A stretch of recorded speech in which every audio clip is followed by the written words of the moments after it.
all caused by marijuana-impaired drivers. No matter what you tell yourself, if you feel different, you drive different. So, if you're high, just don't drive. Brought to you by NHTSA and the Ad Council. You're listening to WVGM AM and FM Lynchburg, now powered by ESPN Radio and streaming on the VTRN Sports app.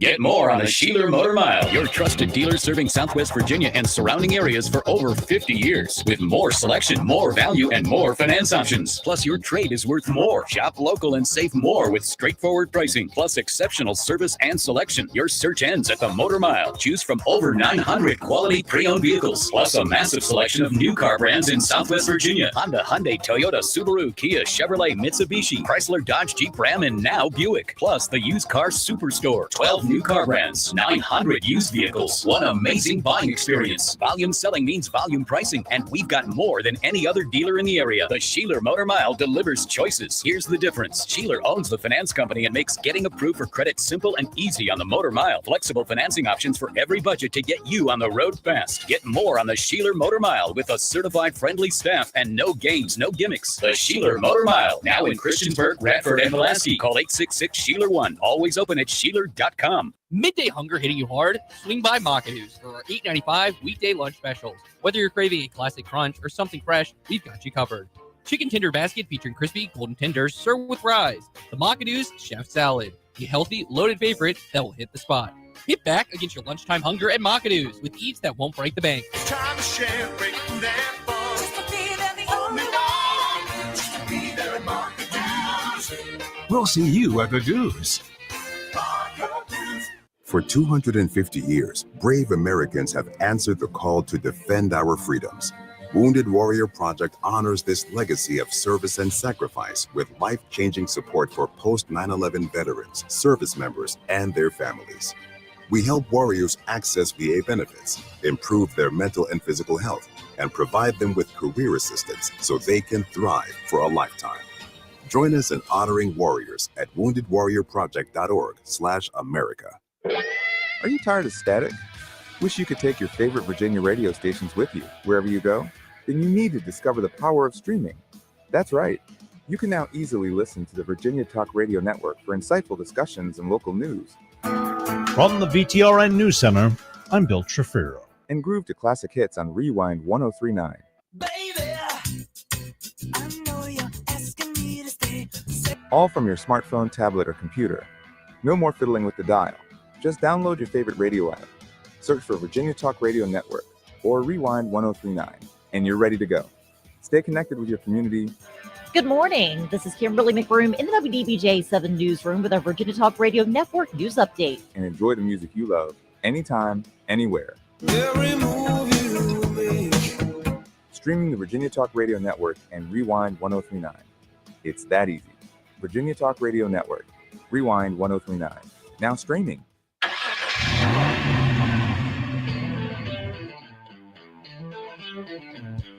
You're stepping into the fast lane on the VTRN Sports app, 93.3 FM and 1320 AM Lynchburg, or by asking Alexa or Google Home, open VTRN Sports Lynchburg. Now, take the fast lane through the topics that matter across the Commonwealth. This is the fast lane with Ed Lane. Kind of like this idea. We're not going to do it every time we begin a week in the fast lane on a Monday or a Tuesday.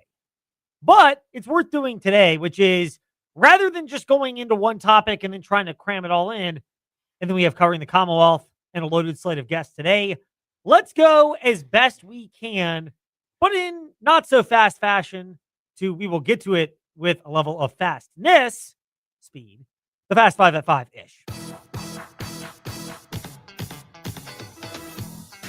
It's time for Fast Five at 5-ish. 5-ish minutes on 5 relevant topics done around 5 p.m.-ish. Ish, because our counting skills are kinda ish. Let's start with number 5. So we have conference awards that have come out for college basketball so far this year. ACC, Conference USA. And the funny thing about it is for both of these, there are ways you could kind of interpret this. For Conference USA men's basketball, Zach Cleveland, Player of the Year, justifiably so. He's first team along with Brett Decker Jr. I think you could argue statistically Brett Decker Jr. was a little bit more impactful in that regard, but Zach Cleveland did everything. Stuff didn't show up on the stat sheet. I think both of them were kind of first team candidates. Ironically, also on the first team, former UVA guard, even though he didn't actually play for Virginia, Christian Bliss. Meanwhile, second and third team, Kata Matheny represented on that, as well as Colin Porter, and then J.J. Harper for Liberty, all defensive team. And I think one of the things you noticed, and Louisiana Tech was an example of it, when he picked up a couple quick fouls and he's out of the game, all of a sudden that's what allows a scorer to go off the way that it did with Louisiana Tech on Thursday night. More on that in just a moment. But there are ways you can interpret these all-conference selections. When it comes to Conference USA, I'm totally cool with it. Like, I don't think there's a lot of, issue with that. It could have been Richie McKay, could have been the coach at Sam Houston, but it depends on which one. Is it the coach who exceeded expectations? Then, yeah, you can tip your cap to Sam Houston. Is the coach that actually met high expectations, which I think is a challenge in and of itself? I think there's a worthy approach to that as well, because the ACC is the other example of this for their men's basketball awards, which came out today. John Shire at Duke is coach of the year. The only other one I think that you could have made a case for were either Jay Lucas at Miami, Duke beat them handily, or Ryan Odom at Virginia, a 12-win improvement for last season, which both of those are very remarkable turnarounds, Miami and Virginia, and worthy of acknowledgement in their own right. But Duke won very handily against both of those. So I'm fine with John Shire. Maybe not every year, but in this day and age, I'm fine with it. Cam Boozer, Player of the Year, duh. I mean, I don't know if there's anything that even needs to be added to that. The comical one is most improved player is Juke Harris of Wake Forest, which, he had a good season, but I'm sitting there laughing at that, and then we'll get to another one. But the most improved player is a guy that I had to make sure he was actually at Wake Forest last year, because of the amount of transfers in college basketball, like, I'm amazed that they even still do most improved player in the ACC. I mean, Juke Harris is worthy of it. Yeah, he's a bright spot for a not-so-great Wake Forest team. And speaking of awards and acknowledgement that causes you to laugh, the first team for the ACC included Testa Ritter of Virginia. He was their representative. And then All-Rookie of the Year, obviously, was Cam Boozer, but the All-Rookie team featured Testa Ritter of Virginia as well, which is a 22-year-old All-Rookie. I mean, again, modern college basketball, worth laughing about. I don't know if I'm too cynical on that, TJ, but it is kind of comical to amuse yourself looking at that. Very funny. Is he classified as a freshman? I've never actually looked at his class, and I've covered UVA games with So I think he's actually technically classified as a junior, with next year as his last year of eligibility. Okay. Technically. That's funny. And just the way he plays, I mean, he's kind of an old school post player. Yeah. Which I love watching in the college game, and I think it's great, but it's kind of like the Armando Bacot theory when he went back to Carolina. Yeah. Or Drew Timme returned to Gonzaga, among others. They return because the post player in the NBA can have a role. See Zach Edey with the Memphis Grizzlies, who's been pretty good. Yeah. But you're not likely to be a star player, so it does not benefit you to go early the way it does for, like, let's go Neoclis Abdallas, who has been better of late for Virginia Tech, but it's not as consistently a good year. But the NBA draft is such a projection-based league. Yeah, it is. That's what you're really looking at when it comes to it. Meanwhile, don't want to forget, but women's basketball as well. Conference USA all-women's basketball team. Avery Mills and Emmy Stout for Liberty made it onto that team. Good. Tip your cap to the Lady Flames. I love Avery Mills. She's such a great player. She and Emmy Stout are both fun to watch. Again, I don't know if I would put the Flames in a spot where I go, oh, they're going to win the Conference USA women's basketball tournament. They're going to get Louisiana Tech if they win their first round matchup against Sam Houston. They'll get the Lady Texters, who've been good this year. But it's an impressive progression from Liberty, which was leaking oil kind of in December and January. Yeah. And then all of a sudden, 7-2, month of February and early March. Like, again, tip your cap to Alexis Sherrard. There were a lot of questions about, why am I forgetting? Kerry Green. Yeah. Who, first of all, could Sherrard replace him? Second of all, I know Green cares about the program, still loves Liberty basketball, and has had his health challenges, but when he's at the game, the fans are sort of wondering why he's there. I think it's a fair question. Yeah. I don't think you can dismiss that.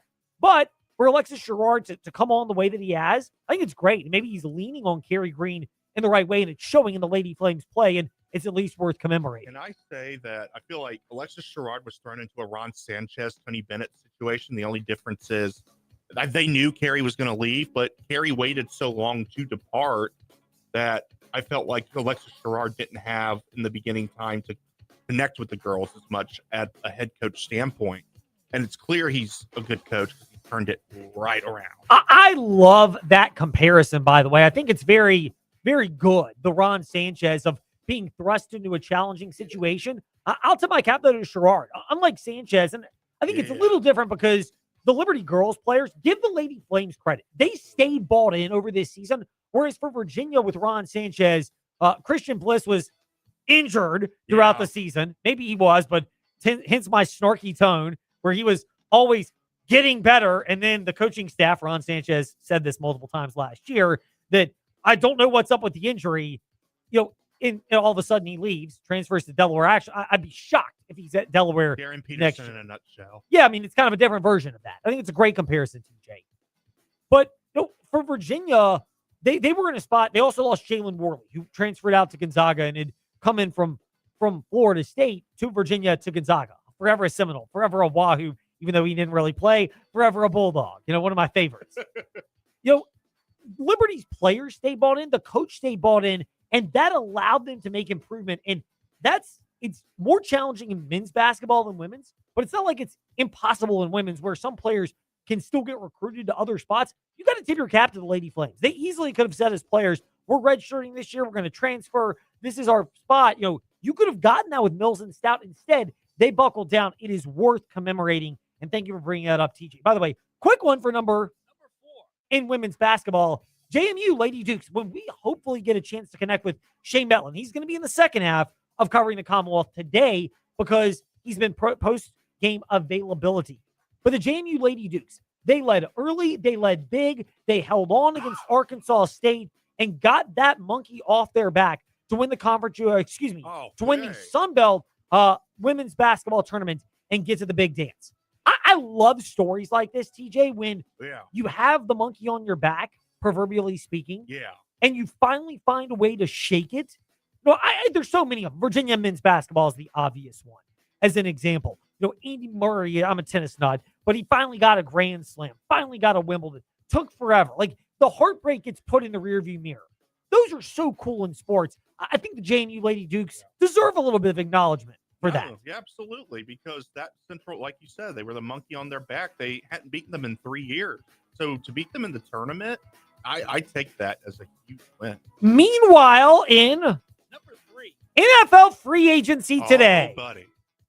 You have thoughts on this, I'm sure. So the most locally relevant one is Malik Willis, who goes to the Miami Dolphins. They decided to eat the $99 million cap hit of cutting Tua Tagovailoa, who at like 10 a.m. this morning was linked to the Atlanta Falcons. Yeah. And it's amazing, breaking news, he's going to the Falcons. They love an injured quarterback room, that's for sure. Yeah, exactly. If you're a medical salesperson, Atlanta's quarterback room is the place to go. Hey, look, shout out to Trey Lyle. He called it this morning on the morning warm-up. I went back and listened to it on everywhere you can listen to podcasts. Spotify for me. But he called it. He said, Malik Willis, because of the connections down there, is probably going to be a Miami Dolphin, though he did say Falcons would be a better fit. And if he gives me permission, I'll make an audiogram and post it out there. Yeah, I would love that. It'd be great. You do a great job with that at Fastlane, Ed Lane, TJ_Wilkerson8 are our socials. The Malik Willis angle, I think it's very reasonable for Miami. First of all, good for Malik Willis. Yeah. Like, I laugh because he appeared on an ESPN show that was not the Rich Eisen show that I was listening to the Rich Eisen show today. Fantastic. Pulled up the app. I knew he'd have the breaking news for free agency. It was popping off from noon to 3 this afternoon. And he had a lot to say about Malik. He loves Malik Willis. I do too. Even though, and I heard this from, shout out to our guy Ross Tucker of Westwood One. He had Kurt Warner on his podcast earlier today and said Kurt studied Malik Willis, and there were only 28 times in a Green Bay uniform that he was a drop back passer. So there was a lot of design situational stuff. Good for Malik Willis though. the character, again, from what we knew at Liberty, we knew he would have the right attitude in the NFL. Cleveland, Tennessee was a disaster, as we saw with Vrabel and the GMs in the front office down there never getting on the same page. So that was a mistake. But he went to Green Bay. He made the most of his time when Jordan Love got injured. Good for Malik Willis. Like 3 years, $67 million, averages out to a little over $22 million a year. But tip your cap to Malik. Like, again, maybe he plays a year and change of that. That's still generational changing money. If he's a one-year guy on that, it's like when Logan Thomas from Virginia Tech was with the Washington Commanders and got that contract. And he was injured after his first year and got cut, but he still got enough money for financial security. And I think it's awesome when guys can get that. But that was part of free agency today. There are a lot of other notable moves. Mike Evans leaving the Buccaneers to go to the 49ers, which, I mean, what a loaded division that is. I don't blame Malik Willis at all. If he picked Miami, even though you're in the same division as Drake May of the Patriots and Josh Allen of the Bills, the Jets are the Jets, so at least you've got that, versus the NFC West, where the Rams battled the Seahawks in the NFC Championship game to a tight battle, as you remember listening to on the VTRN Sports app. The 49ers made the Super Bowl just a couple of years ago, and they still have Brock Purdy, George Kittle, and others. That's a loaded division.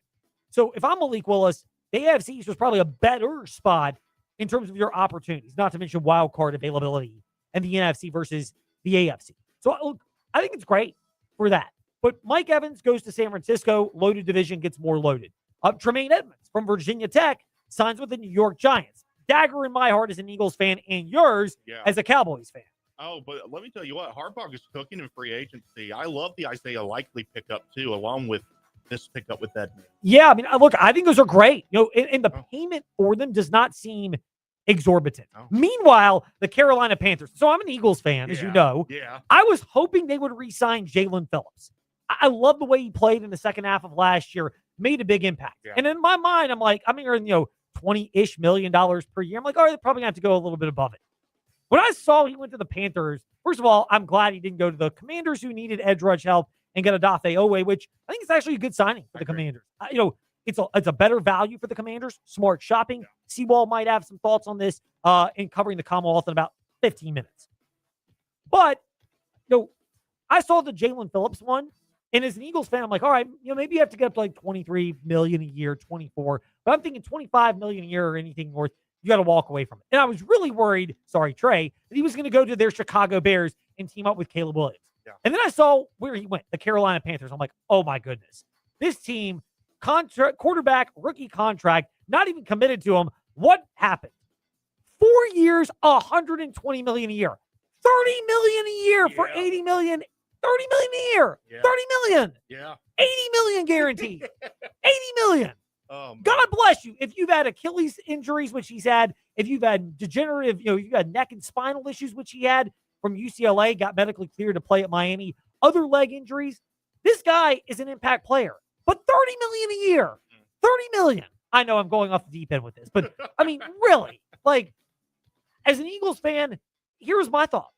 Just give $30 million a year to Jalen Carter. You've also got him on the 4th year, which is already next year. You'll pick up the 5th year option. You can give Carter a 4-year extension on top of that at $30-ish million a year, and you basically have a 6-year contract as opposed to $4 million. And I know Jalen Carter is a knucklehead, needless to say, spitting on Dallas and the Cowboys opener, the driving incident. He's one of the 500 Georgia Bulldogs that probably causes people down there to wish they had the services of Trost Law, because at least up here, when you drive recklessly, you know that Trost Law can help you if your case has to be in the hands of a legal consultant, as they've been doing, our friends at Trost Law, for not 1, not 2, not 3, but over 4 decades, since 1982. But hey, Jalen Carter is talented. That was the one that just blew my mind from free agency. I wonder if they're going to try and retain Nakobe Dean now that they've saved that money too. That's He's still out there, and the Cowboys are heavy seeking him, by the way. Yeah, that I wouldn't be shocked at all, especially because they already signed the safety from the Cardinals. The Cowboys did, Jalen Thompson. And people thought Reed Blankenship from Philly to Dallas, because the Dallas defensive coordinator is the former coach in Philadelphia, former defensive backs coach. So people thought maybe that would happen. I would guess that maybe prices them out of that market. And by the way, we haven't even gotten to trades, which brings us into number 2. Because the thing of the trades is that, there were a couple big ones. Max Crosby to the Ravens. Dude, that's a steep price. Gosh, man. It is another one. 2 first-round picks plus The money you take on with him means you had to let go of Tyler Lindenbaum. God bless him going to the Raiders. I mean, that's clearly a get-the-bag move for him. Again, I don't fault guys in free agency for getting as much money as you can. It's a physically demanding sport, and your earning power is challenging, and there's clauses in contracts where when guys get injured, they get cut without fully realizing everything, but they still have generational wealth, so God bless you for that. But the Ravens with Max Crosby, I mean, look, that's an impact defensive end. I'm glad he gets to go to a contender. I think it's awesome. And then the Cowboys trading for Rashawn Gary. Yeah. I mean, they might as well. The only thing I'm mad at if I'm a Cowboys fan is why didn't you just get Gary with Kenny Clark in the Michael Parsons trade? I don't know, but I like the move. They went after Max Crosby heavily, but they weren't willing to give up more than one first-round pick, and that's what the Raiders wanted. Ravens had the price, and they took it. They also could get Trey Hendrickson, supposedly. Supposedly, they're having contract talks right now. Cowboys are doing what I've been begging Jerry to do, and is to work in the trenches. That's what they need to do. But, yeah. If you're a Cowboys fan, be glad that that's what happened. I mean, they're at least addressing, they're making, wait for it, smart football decisions. About time. Like, I mean, you don't need the flashy signing. You don't need $30 million a year for Jalen Phillips, who is in the trenches, but the Cowboys better deploy their resources by getting more players. Commanders, same thing. Like, that $25 million a year, I could have gotten it. Yeah. $30 million a year, let the Panthers overpay for him. Like, he's good, but is he that good? Yeah. I don't go with that. I know the Commanders were seeking Linderbaum too heavily, but I wonder what ended up being what they were willing to offer him if they not 18 mil like the Raiders. Yeah, I would love to hear Sewell's thoughts. Well, again, the other thing is, I mean, the Commanders have spent a lot of money on premium draft picks. So we'll get to that with Candy Waller, but I wanted to get to the LCA basketball game. We're going to kind of tie all this together in number one because we don't have time to get into the full deep dive on the LCA boys basketball wrapping up high school basketball with their loss. Just a quick observation. They played Lake Taylor. That looked like the fastest team that I've seen in a while for high school basketball defensively. Now, Lake Taylor lost to Petersburg, who's probably going to win the Class 3 state championship. Sorry, LCA, if you got in there, it'd probably be the same thing because Petersburg has Latrell Almond, player number 24 in the country, who's going to Oklahoma State. And they have former North Carolina star Armando Baycott's little brother, who is their freshman point guard, among a couple of other 3 stars who are going to go to college somewhere. So, it's a different talent. But I thought LCA had the right game plan of spacing, trying to get 3-point shots off. They just looked maybe a little hurried. Some of that's probably the Lake Taylor defense. They never could get the shots to fall there in enough succession and around the rim to give them a chance. And ultimately, that's where they were. But the other observation from basketball over the weekend, I honestly don't have a lot from the Virginia side of things to say. I think they are who we thought they were. Yeah. If you're looking at it from that, which is a good thing for Virginia. But for Liberty and Virginia Tech, I look at it differently because they're both going to be playing in conference tournament basketball action by the time we get ready to go this coming Wednesday. Yeah. So, Virginia Tech will be playing that night. So will Liberty. TJ will be previewing that in greater depth when he hosts the Fast Lane Wednesday. I've got church obligations with my family, Linton programs. Appreciative of TJ for filling in, of course, and looking forward to hearing what he has to say before 5:30 comes and I have to dip out for Linton stuff. Yeah. But I get it from Virginia Tech. When they show you who you are, believe them, which includes this frustration from Mike Young. This time we tied it. The kid's playing his guts out. And Hammond misses 2 foul shots. He's up close to 90 on the year. And number 33, come on, man, give me a break. Give me a break. Really? Kid makes 2 threes and a huge one over there in front. Come on. What the f- am I doing wrong? Thankfully, the edited version was already out there. What the bleep am I doing wrong? Again, look, I am not one to advocate for cursing. I have really worked hard. Prayer has been an asset in this. The prayer warriors who've been praying for me, I appreciate that as well. I know they exist out there because they've heard it, but I try to eradicate it. But I also believe there's a thing called grace, and I will give grace to Mike Young. They have lost so many close games in excruciating fashion. I mean, he hit the nail on the head. They have a 90% free throw shooter at the line. Ben Hammond misses both of them. Ugo and Yenso, not even 30% from downtown and making a big 3-pointer at the end of that game. I get it. It's another heartbreaking way for the Hokies, who at this point, they are who they are. They lose heartbreaking games. But I'll throw this out there. There are a couple of other things about how to believe that. One of them is they lost their top offensive assistant, right before the start of the year. Not in April when they could have replaced him and had plenty of time to ingratiate players. They lost him at the start of the year to the Wofford job. I get it. And then the other one is, this example. Amani Ansbury commits a foul when Virginia Tech had turned the ball over. They have players back to help on defense. And Amani Ansbury just commits a foul when Virginia was probably going to set up in the half court anyway on offense. It was one play, but it was one of those, why do you keep doing this plays? And Virginia Tech has had far too many of those. And speaking of, if they are who they are, believe them, I threw this out there about the Liberty Flames as well. They compete. They will fight their butts off, and that is to be commended. They can shoot the three, so they can get a big lead. But you also know they do have a propensity to have offensive lulls. It's like a 4-minute stretch. It's like from one timeout to the next with the Flames, where all of a sudden the basketball IQ just drops off when the shots aren't dropping. And that's the concern for Liberty. And they've had enough of it. It's reasonable. Do I believe they can overcome it? Absolutely. Do I think that they can find a way through the Conference USA basketball tournament? For sure. I thought Joel Vanderpool was on the Sea of Red podcast earlier today and deserves a shout out for this. But I think playing Louisiana Tech that quickly after being embarrassed at home the Thursday before senior night, is something that could be motivational and is a good thing for Liberty if that's the team they play in their quarterfinal matchup on Wednesday. Their second round matchup Wednesday. They would win, get a bye from the quarters straight to the semis. But I think it's a positive for Liberty if that's who they play. But they are who they are, and there are deficiencies, and it's why while they are the leader in the conference, they're not the team that I would necessarily go, oh my goodness, they're the can't-miss betting favored in their conference tournament. Meanwhile, when we return in the Fast Lane, we'll get more into your teams and topics. We'll try to get with John Manson of SeaofRed.com later this week. But when we return, we'll touch on Virginia, the Washington Commanders, big spenders in free agency, and more here in the Fast Lane on the VTRN Sports app. And ask that smart speaker, open VTRN Sports.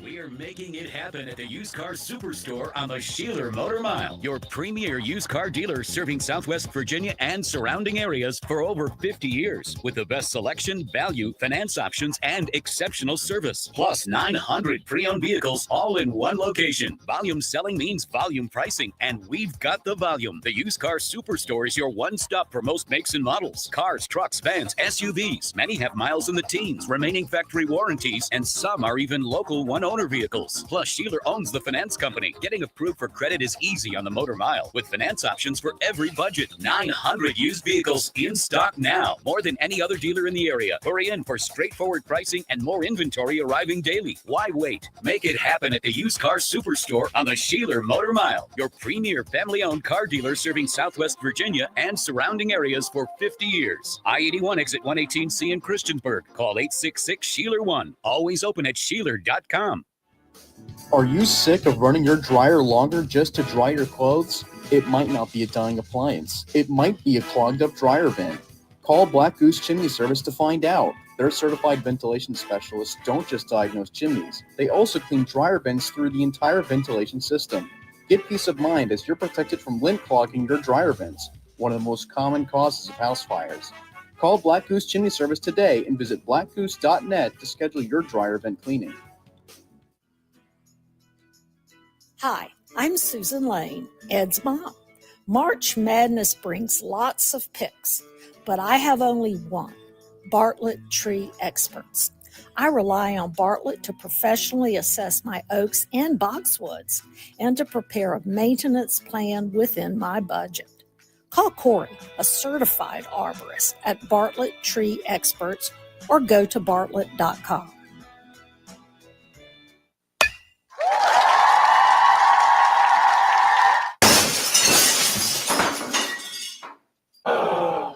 When the thrill of playing ball turns into the agony of a broken windshield or car window, contact Apple Auto Glass. Your local auto glass repair shop on Allegheny Avenue in Lynchburg, Apple Auto Glass provide a professional assessment with the honesty from your neighbors, so you can get back to sharing the great moments this season.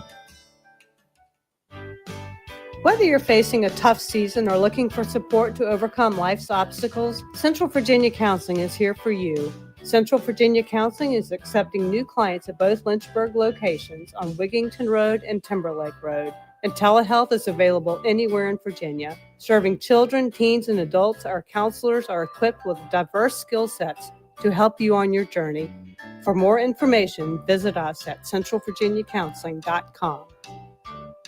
Hey, small to medium business owners, if you're frustrated with slow IT support, high costs, or paying for services you just don't use, it's time for a change. Hi, I'm Colt with We Fix Stupid Computers. We provide reliable on-site and remote support tailored for businesses just like yours. And we go beyond just fixing problems. We empower your staff with real tech knowledge so they can work smarter every day. From repairs to training to full IT support, we save you time, stress, and money. Call We Fix Stupid Computers, 434-525-8590, where smart support meets real savings. Looking for everything happening in and around Central Virginia that used to be in the morning paper? Start your day at the lynchburgportal.com. Get the latest news updates from Bill Treviro, plus up-to-date weather from VTRN's own in-house meteorologist, Matt Ferguson. So you're always in the know before you head out the door. Want to listen on the go? Stream classic hits on Rewind 103.9. Get breaking local news on WIQO, or catch the best sports talk and play-by-play on VTRN Sports, powered by ESPN Radio, all right from the portal. Looking to save? Check out insane radio deals for great local discounts, or explore local podcasts featuring the voices and stories that make our community special. Plus, connect with local businesses through the Lynchburg Business Alliance directory and stay in the loop on the latest events from Lynchburg Tourism. It's all right here. Local news, weather, sports, deals, and more at the lynchburgportal.com.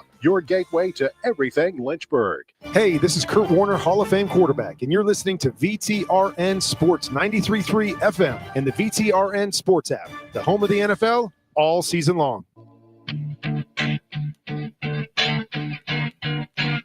Step into the Fast Lane 24/7 at Trey Lyle VT and Fast Lane Ed Lane on Facebook, Twitter, Instagram, YouTube, and wherever you listen to podcasts. Now, back to the Fast Lane. They had a huge lead to start the game, and then they clung for dear life at the end. But for Virginia Tech, it's a totally different prism. Virginia, they know all too well the feeling of feeling snake bitten, but it wasn't Saturday as we get to in.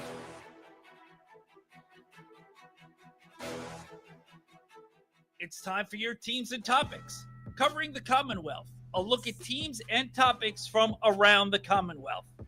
Let's start with UVA. With Jerry Ratcliffe, founder of JerryRatcliffe.com, and he's with us here in the Fast Lane. Hootie, it's great to be speaking with you. We are always pleased when we get the opportunity to catch up. They jumped out to a humongous lead. Shots were falling left and right. At one point, it was 22-5, and then Virginia Tech closed their way back in, but just couldn't finish it off at the end. How much of this is worrisome for Virginia fans? How much of this is that you knew Virginia Tech was going to be a very desperate and hungry team, even though they fell down early?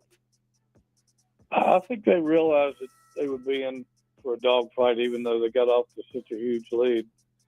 You got to give Tech credit. They were fighting for their postseason life, and they were going to give everything they had. So, just wasn't enough. But I think Virginia has been in so many close games throughout the ACC portion of the schedule, and even a couple of non-conference games that,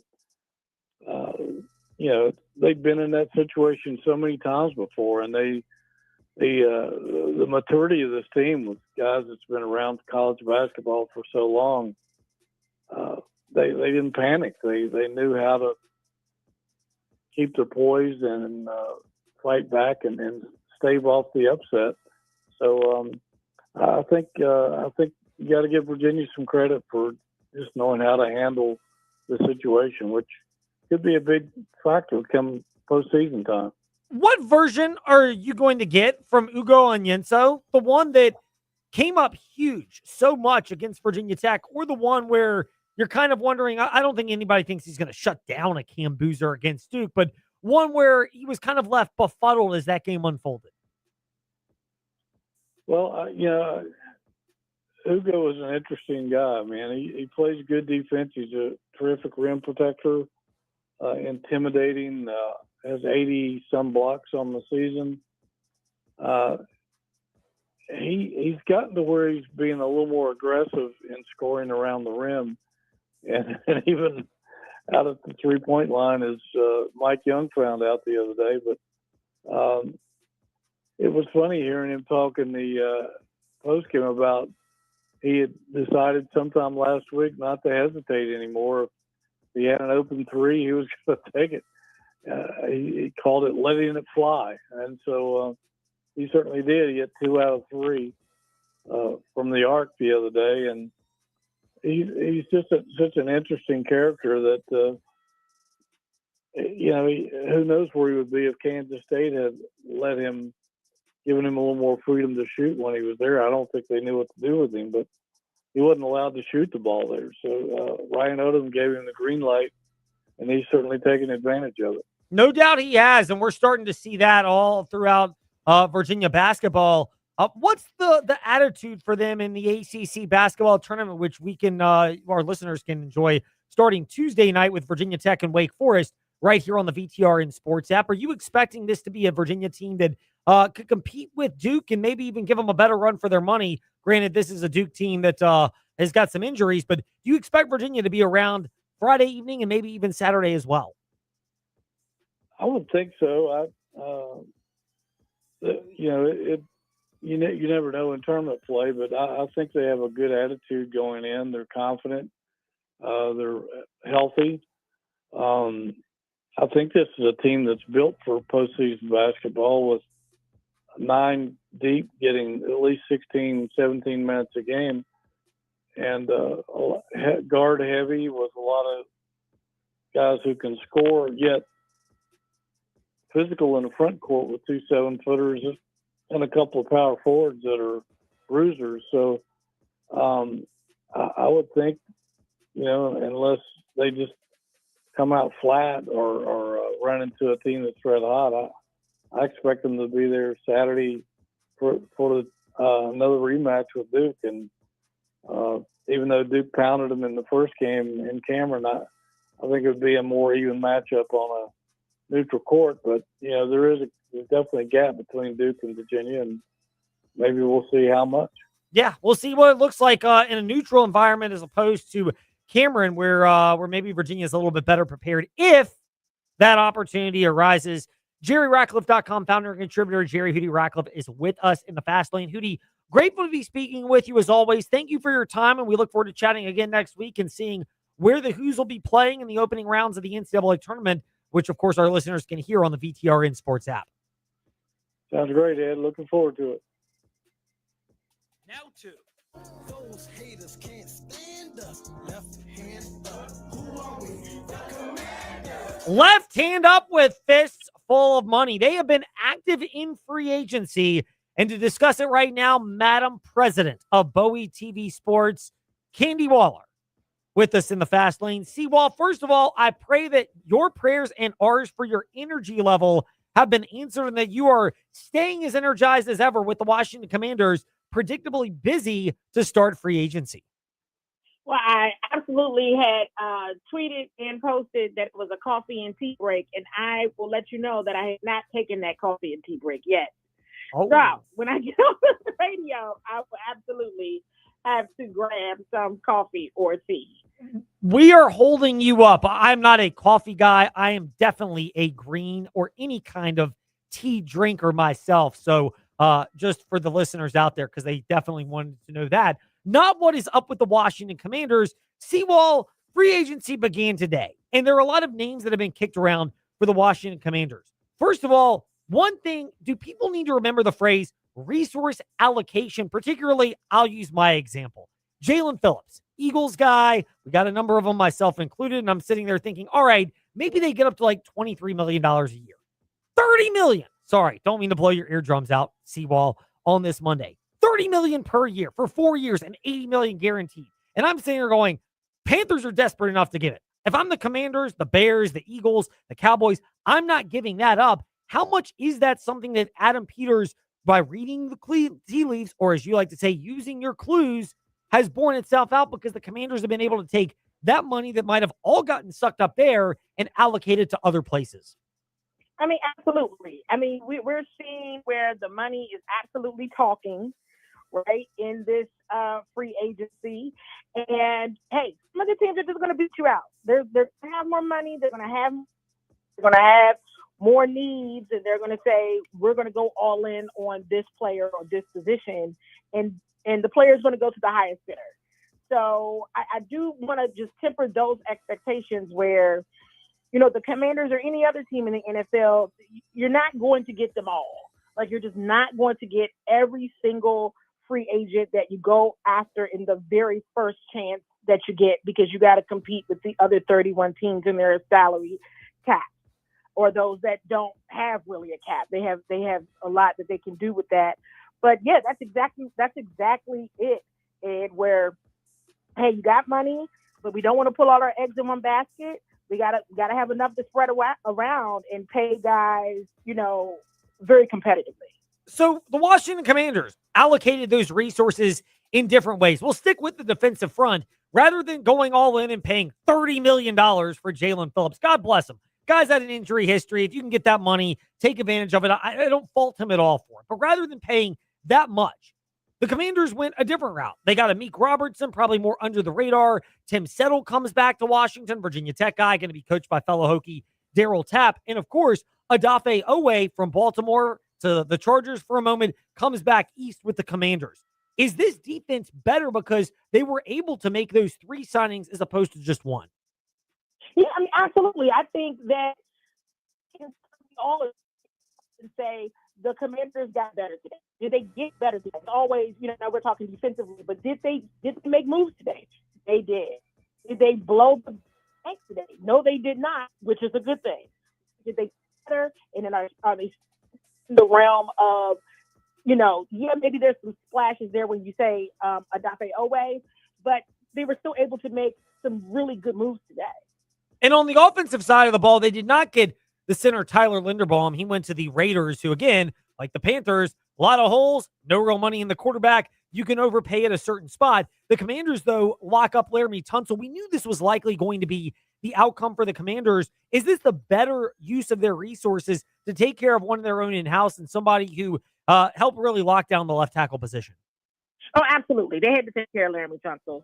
I did post a quote from Adam Peters in the exit press conference where he was you could tell in the exit press conference was adamant. He even expressed not too happy that Laramie didn't make the Pro Bowl. He talked about Laramie's leadership, him being great on the field and in the locker room. And he also expressed, learn from what happened last season. This was something that we knew was not going to linger on, and they got it done.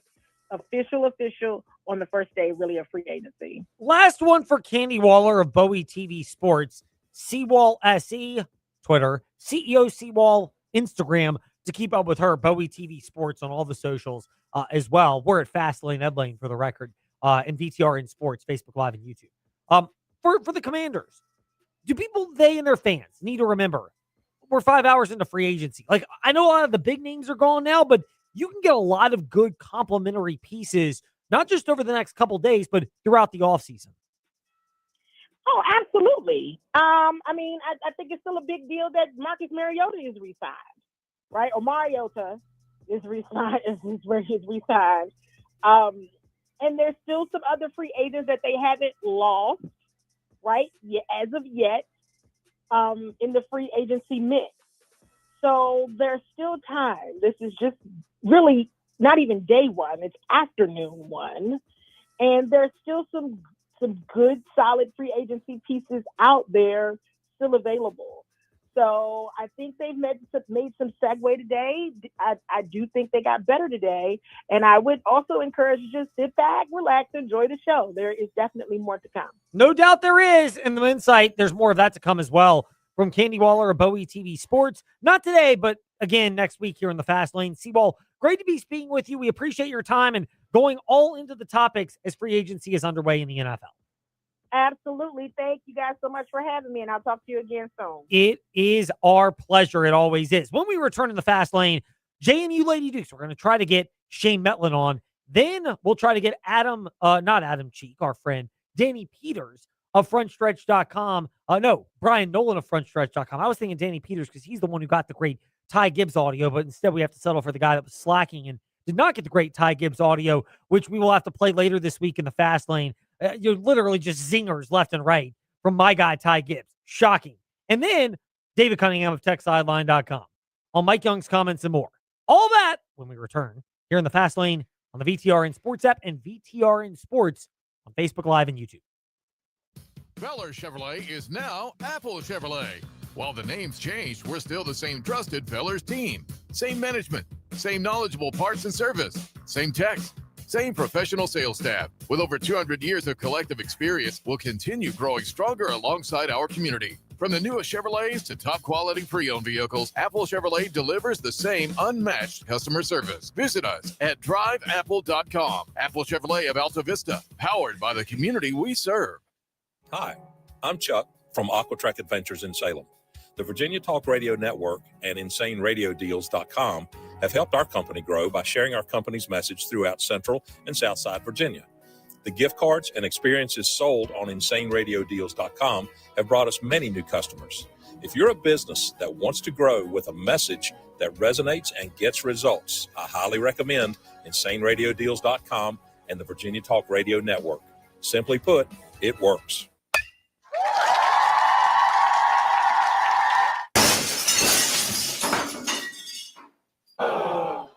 When the thrill of playing ball turns into the agony of a broken windshield or car window, contact Apple Auto Glass.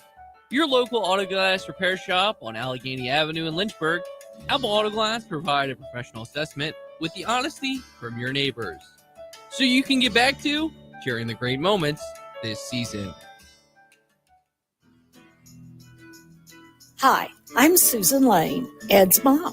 March Madness brings lots of picks, but I have only one, Bartlett Tree Experts.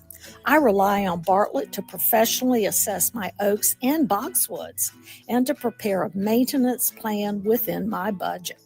Call Corey, a certified arborist, at Bartlett Tree Experts or go to bartlett.com. It's always great to save money, and no better place to save money than InsaneRadioDeals.com. Head to the site right now for gift cards to Buttercup and Friends, Oliver's on Rivermont, the Caribbean Jerk Pod, and much more. Insane Radio Deals also has great experiences like Rise Up Climbing. Insane Radio Deals, so great they make you go insane.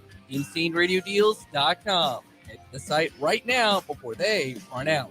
That is InsaneRadioDeals.com. On April 21st, Virginians will decide whether to amend the state constitution to change how legislative districts are drawn. Supporters say it ends gerrymandering, but does it? The truth is, this proposal keeps politicians deeply involved in the redistricting process. Yes, it creates a commission, but that commission would include sitting lawmakers, people with a direct stake in the outcome and political affiliations. That's like asking coaches to referee one of the other teams. Real reform means independence. It means clear, enforceable standards that prioritize communities, not incumbents and politicians. It means transparency the public can see and trust. This amendment falls short. Worse, if the commission deadlocks, the process shifts to the Virginia Supreme Court. That may sound reassuring, but it pushes political decisions into the judicial branch, hardly the clean, citizen-driven solution voters were promised. Virginians deserve a system where communities are kept intact, competition is encouraged, and voters, not politicians, decide elections. Gerrymandering is a serious issue. It distorts representation and weakens trust. But writing a flawed system into our state constitution isn't the answer. This amendment doesn't go far enough. It risks locking in a flawed compromise for decades. Virginia can and should do better. On April 21st, vote no and demand true redistricting reform. This is an editorial from the Virginia Talk Radio Network.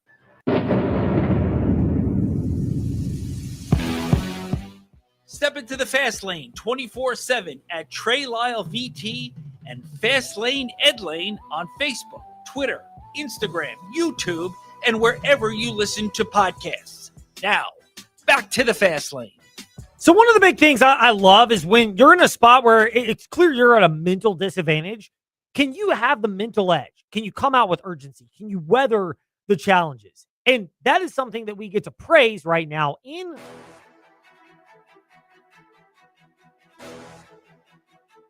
It's time for your teams and topics. Covering the Commonwealth, a look at teams and topics from around the Commonwealth.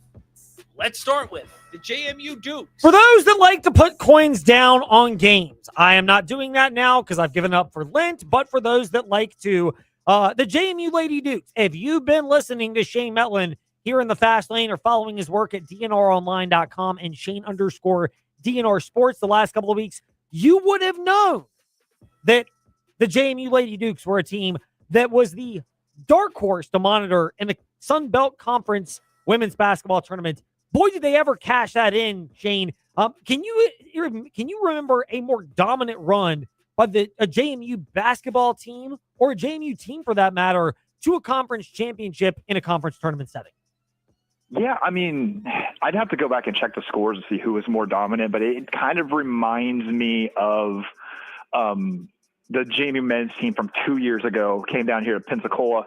What really reminds me of them is how locked in they were. I was just telling Sean O'Regan, JMU women's coach, that I could tell they were locked in because people who always say hi to me in the hallway or whatever are just focused on where they're going and walking right by it. And, you know, he should have laughed. He's like, that's a good thing. And you know, it was similar just level of focus that you really expected this team to win, just seeing how much of a mission they were on. So I know Arkansas State had kind of been the biggest bugaboo for the JMU Lady Dukes, but so too at the championship game and the scar tissue of that last year getting so close. How impressed were you with the fact that not only did they beat Troy, who's a very formidable opponent, they jumped on them early and never really let up? Yeah, the most impressive thing to me, given what you said last year, they gave up a big lead last year. They've lost 2 overtime championship games in a row. Troy cut it to 1 in the second half, or somewhere in the middle of the game. It might have been in the first half, but they made a little run. They made it close. It was close at halftime, and JMU didn't panic. They were really in control. You see, when it got close, Peyton McDaniel comes out, makes 3 buckets in a row, gets it back to double figures, and then it was really just over from that point. They shut down Troy's best players, Zay Dyer. Like I said before, really, really locked in on the goal and the mission, and you could tell that it was a different thing this time around. So you look at them; they're a 4 seed. I can imagine that's not going to help them necessarily come Selection Sunday or Selection Monday, I guess, as it were in women's basketball. But is this a team that is deserved of being looked at differently than maybe where they were seated in the Sun Belt tournament because of who they played in non-conference play and then the way in which they really ran through the conference tournament as well? Yeah. 4 seed in the Sun Belt tournament, but the top team in net all year long. In a Sun Belt that, with the conference rankings, they've dropped a little bit here in the last week. But, it's been a top 7 conference all year long. One of the best mid-major leagues with, a handful of top 100 teams.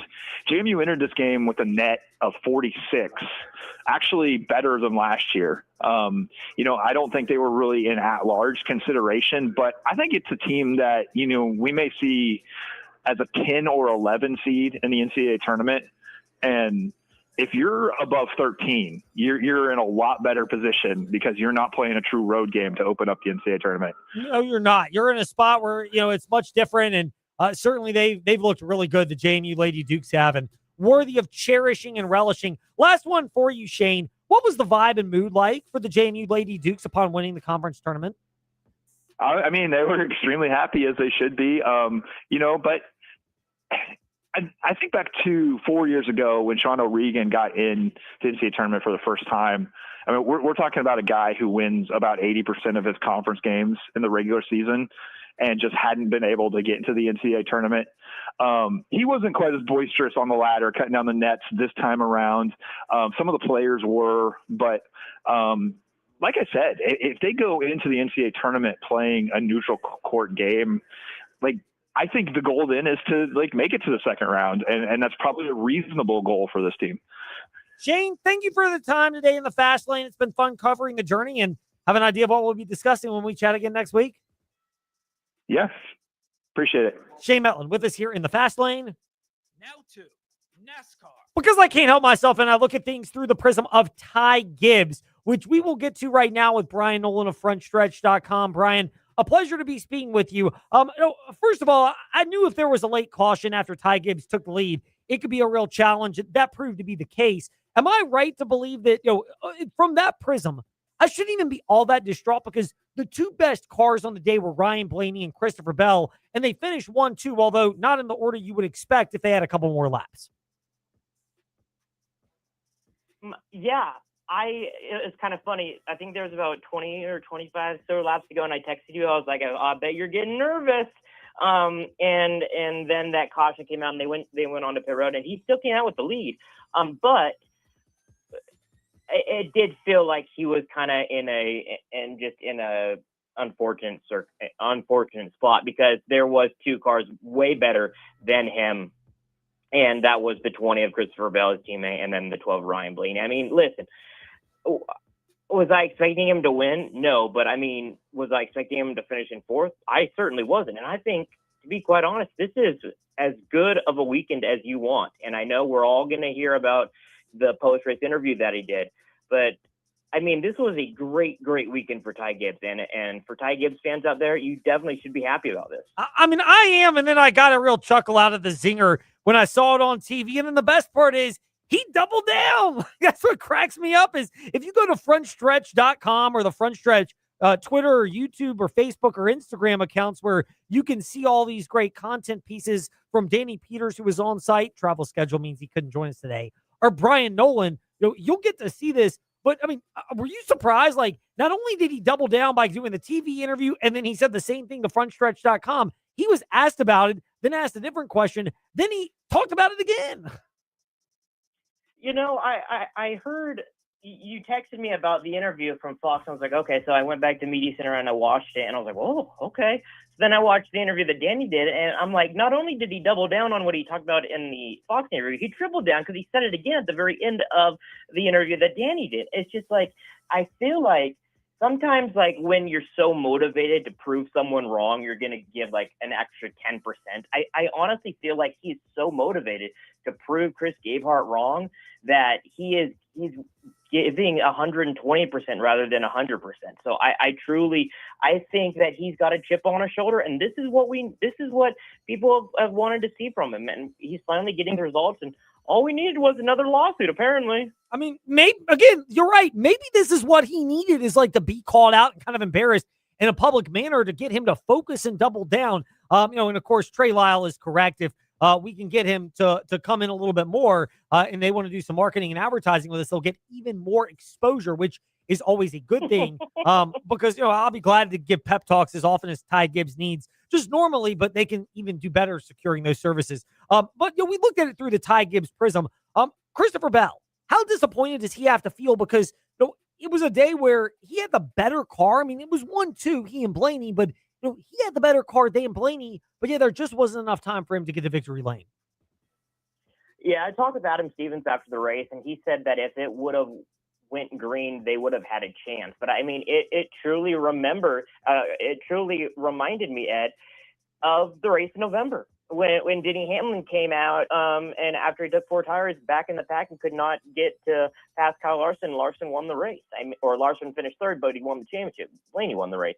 And so it feels a little deja vu-esque, but I do feel like it was different because there's 2 laps for Denny. There's 20 laps for Steve Bell, but the cautions just didn't just didn't go his way. And he was going down. He was trying to chase him down, but I mean, just a little too late. I don't think they would do anything differently because I truly feel like, Ed, if there was not a caution, I think the 20 would be in victory lane and Ryan Blaney would be finishing second. Always first in our hearts, though, Brian Nolan of frontstretch.com. It was just too easy of a segue, Brian. We appreciate your allowing us to touch on that today. Thank you for joining us as always, and we shall chat again soon. Likewise, buddy. Remember, stay tuned to frontstretch.com. Myself and Kevin Nix will be in Las Vegas, and it should be actually really, really hot. I saw last a high of like 90, so it could be very, very slick at the racetrack in Sin City. So should be fun. Thanks, Ed. Appreciate it, bud. Our pleasure. Brian Nolan, frontstretch.com, with us here in the Fast Lane.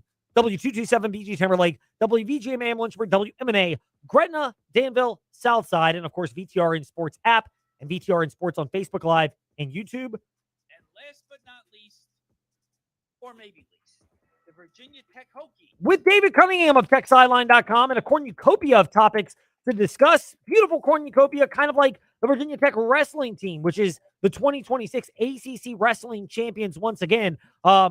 David, first of all, pleasure to have you back in the fast lane. Second of all, how much is this just continuing the ascent of where Virginia Tech wrestling is not number one in the country, obviously, but they have established themselves, maybe along with NC State, as the premier wrestling programs in the ACC. Yeah, Ed, I think a lot of this is just picking up where the Hokies left off last year. This is their second straight title.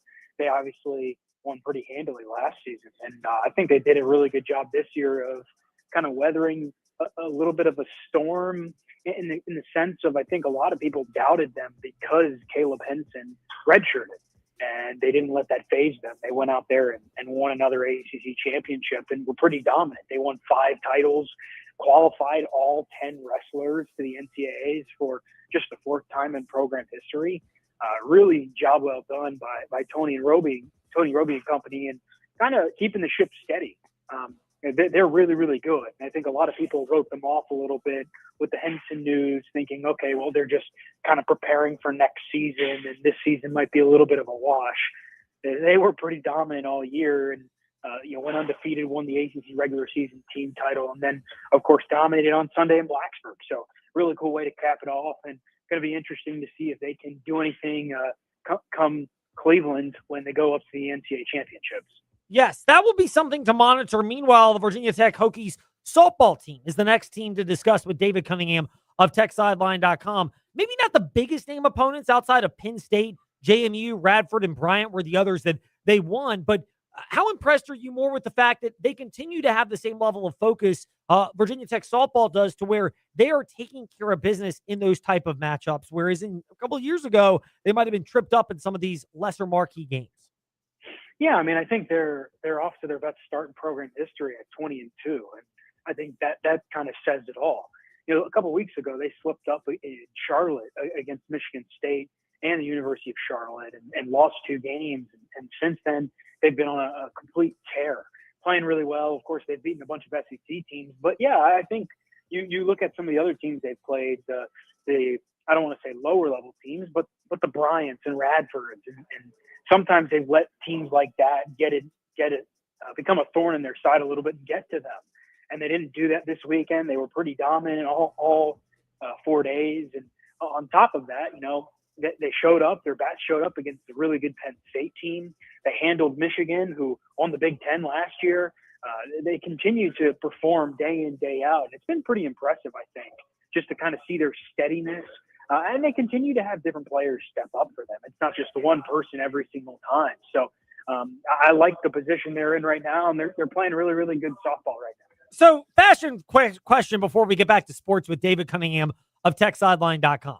I love the black uniforms that the softball team wore on Saturday. I know football, it's kind of bad memories from the Boise State game over a decade ago. Do you want to see more of that, though? Color variation in uniforms, and yes, the black plus maroon and an orange combination? Meaning, across yes, sports. But Across I also don't really mind. You see the basketball teams wear black all the time, and softball, I think, really loves the black. I think it's a nice change of pace. Now, obviously, when you play 50, 60-something games in softball, you have to have a bunch of different uniform combinations. A little bit different in football when you can just kind of stick to the basics, the maroon and orange and white. But, yeah, I like a little change of pace here and there. I think the black looks good. So we'll touch on this one as well.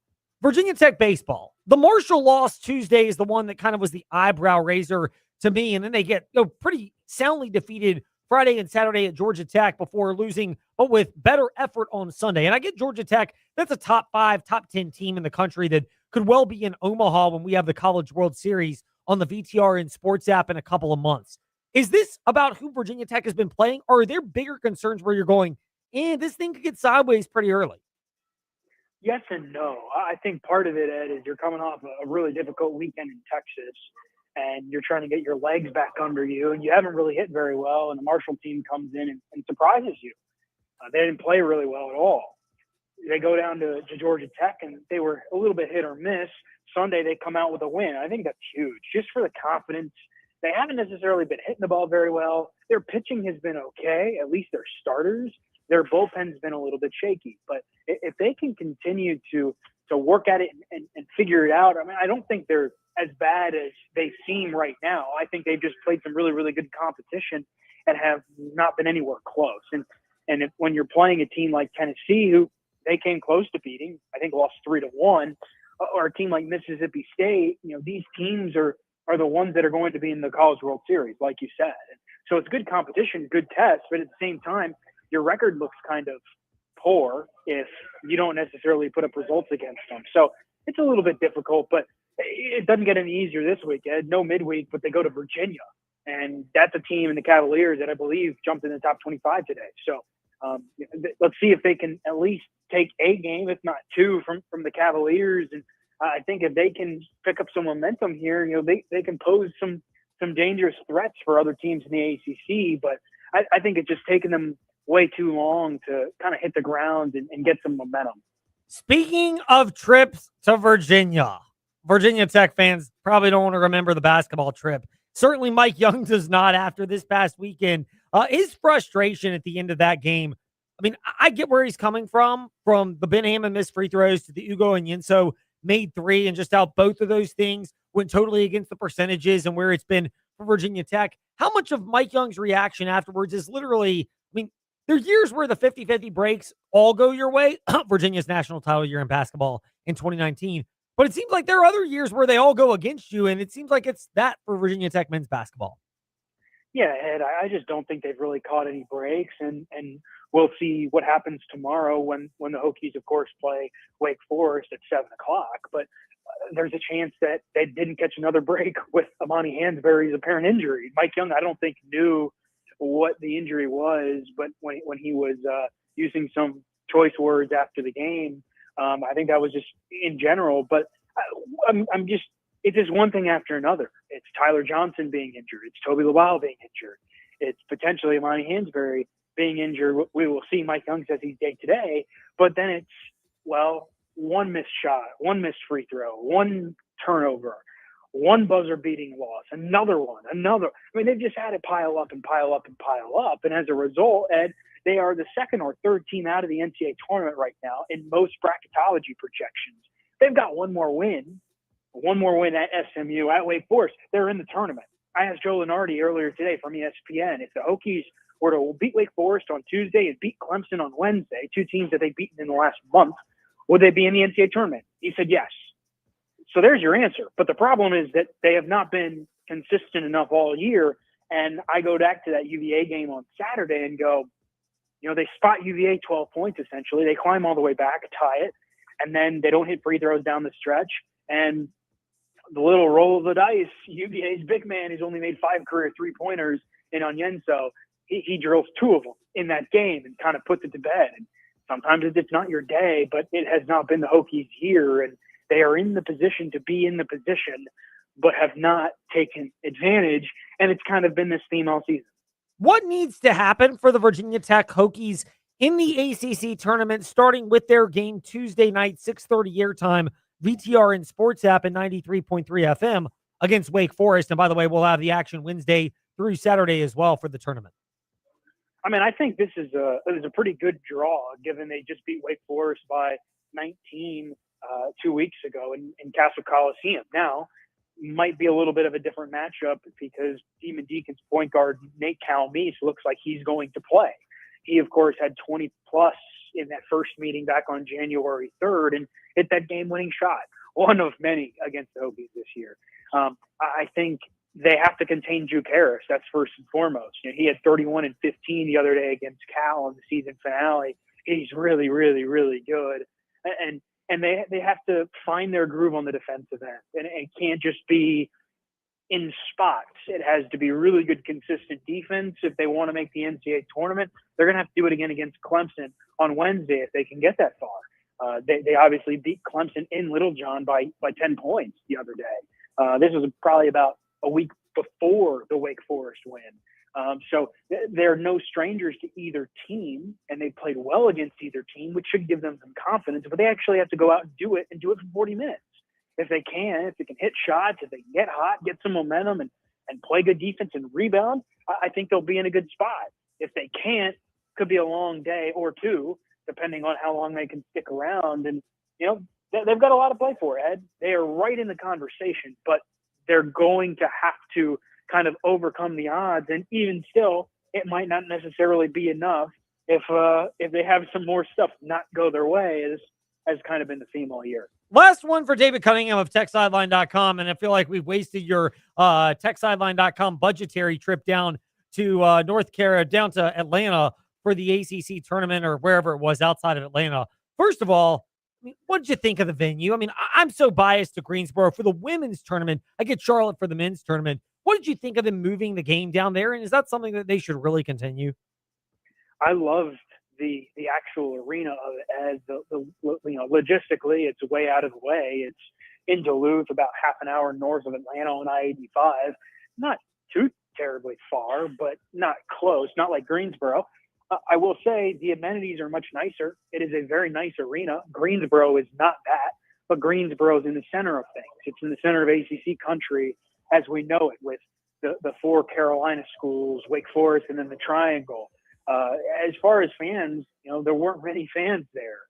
That's a little bit of a bummer, but at the same time, I thought it was a much nicer arena and the amenities are there. It's like if you put that arena in Greensboro, it would be the perfect combination, in my opinion. I think they did a lot of things right, but it just stinks that it's a little bit of a trade-off, and you're not anywhere close to your fans because so many people are able to get to Greensboro that weren't able to really get down to Georgia. It's not really close for many people, and Georgia Tech got bounced on day one or day two. Clemson got bounced on day two. Those are the two closest schools. So it makes it a little bit difficult when those two schools are not sticking around very long. So we'll wrap it up on this one with David Cunningham of TechSideline.com, and we're gracious for you giving us as much time as you have today. Does your opinion on the Lady Hokies, their season, and their projection for the NCAA women's basketball tournament change at all based on what they have shown or what they did show down outside of Atlanta? I don't think so. I think that's kind of what I expected. I expected them to beat Georgia Tech, and I thought they had a chance to beat North Carolina if they came out and played well. They didn't really. They really let that second quarter get away from them, very similar to that NC State game earlier this year at home where it was one quarter kind of did them in. I think this is, they've shown all year that they can be pretty good when they put all the pieces together, but sometimes it just hasn't clicked. And I thought North Carolina, who has won 13 of its last 15, has done really, really, really well lately. And that was kind of the case against the Hokies. I think their resume is kind of what it is. And they're solidly in the NCAA tournament field. Charlie Cream from ESPN has them as a 9 seed. They're going to be on that 8-9 line. And you know what that means, Ed? That means they're going to a number 1 seed. And if they want to get to the second weekend, they're going to have to beat one of the best 4 teams in the country on their home floor. So that's a very difficult uphill climb. But even just making the NCAA tournament for Megan Duffy in year 2 with this roster, I think she's done a really good job. She and the staff and the team, this is kind of the goal. The goal was to get to the NCAA tournament. They tied for 5th in the conference. Job well done all around, and interested to see where March takes them because, I think they've got a talented team. I think they can win a game. I don't expect them to beat a number 1 seed because I think the top teams have kind of escaped them all year a little bit, but they're definitely good enough, I think, to beat another team very similar caliber to them. David, there's not much that's similar in terms of your caliber of expertise on all Virginia Tech sports. That's why we're glad we could share it with our audience today in the Fast Lane. We will keep it locked to the real D. Cunna and TechSideline.com or Tech Sideline on Twitter. As our listeners know, Fast Lane, Ed Lane, wherever you listen to podcasts and the socials, and of course the VTR Sports app to listen live and all of our great play-by-play. David, thank you for your time today in the Fast Lane. Much appreciated. Talk to you next week. Indeed. David Cunningham, to wrap up the Fast Lane, to wrap up the show, we appreciate your time. Thanks to TJ for hanging in there for a while. We went way into overtime, kind of like double overtime, kind of like whenever Liberty plays FIU in men's basketball. We'll see if that trend continues or whatever happens with the Conference USA tournament. TJ will preview that. No show tomorrow because of some college basketball. So TJ will preview it Wednesday in the Fast Lane. I'll be back Thursday, church obligations Wednesday. Lots to discuss. Keep it locked. TJ_Wilkerson 8, VTRN Sports, and Fast Lane Ed Lane on the socials. The only things I said was I said the Rams like 6 times, and I know he was looking at the phone like, "What the hell? The Rams, Rams, Rams." I said, "Shit." I said.